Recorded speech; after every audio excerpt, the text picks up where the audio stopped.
Let's jump into some national stuff here. Friday, while we were live with Sean Yerkeron on the Clay Edwards Show, top of the 8 a.m. hour, news broke. Judge rules DA can stay on Trump Georgia case with ex-boyfriend stepping down. This is from the New York Times. I ain't going to get into reading all of it. Y'all already know. It's a couple days old. What it shows, the fact that Fani Willis is allowed to stay on the Trump RICO Georgia case, is that as long as you're a black Democrat or you share a mutual enemy with Democrats and Joe Biden, the rule of law does in fact not apply to you. Does not. And I'm telling you, I think they're going to have a hard time finding a jury that agrees with this nonsense. I think Fani's career is shot. Can't nobody take this woman serious. She lied. She perjured herself not once but twice on the stand. You know, her and Nathan Wade's relationship aside, she straight lied under oath. Any other lawyer would be disbarred and thrown in jail for lying. Her lawyer should be thrown in jail too. He knew she was lying and still represented her after she lied.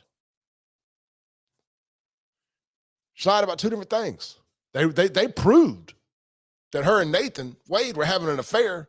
They made him step down. And they were having an affair that predated this case. So they made him step down. She lied under oath also about going to the White House. There's documents, there's Secret Service sign-in slips. Everybody that goes to the White House, with the exception of family, has to do a background check on every visit. And the Secret Service decides if you get to go in the White House. The only people who get to go in the White House based on facial recognition, and that's software too, not, oh, hey, I know him, is the family. That's also magically how a little bit of that white powder got snuck into the White House. Let y'all wonder who brought that in. Family. Hunter. What do we like to do here in the South a lot? Hunt. Add an ER to the end of that. Add an ER to the end of that.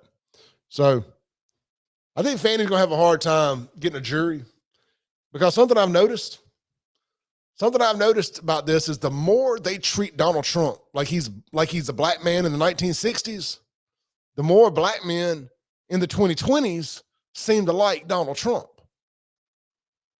Now, I ain't saying all, but an overwhelming majority of black women just do not like white men. They don't like white Republican men. If it's a majority all black female jury, it's going to be tough. But you get some black men on there, with the exception of Chris here. I think it ain't going to look good for Trump.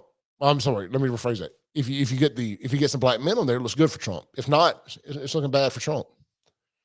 What does Chris say? What do you think about President Trump calling for a bloodbath if he gets the election? Oh, there should be a bloodbath. 100% agree. I think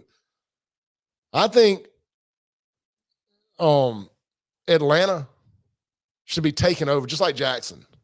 I think any of these cities like Atlanta and Jackson that are super Democrat controlled need to be taken over by the federal government or by the states that they're in, and to get some law and order in place. Atlanta, Jackson should both be taken over by the National Guard, the Insurrection Act put into place. They're Democrat hellholes. That's Clay's opinion. Hey, look, I'm gonna tell you. I mean, y'all don't have to like me. I won't be a part of it. FBI, if you're watching now, I ain't gonna be there. I'm just saying, if they find Trump guilty and try to walk him off, it's gonna be a bad day in Atlanta. It's gonna be a bad day in Atlanta, Georgia. The devil gonna come down to Georgia if they put Trump in handcuffs. That's fact, Jack. It's gonna be a bad day in Georgia, especially for her. All right.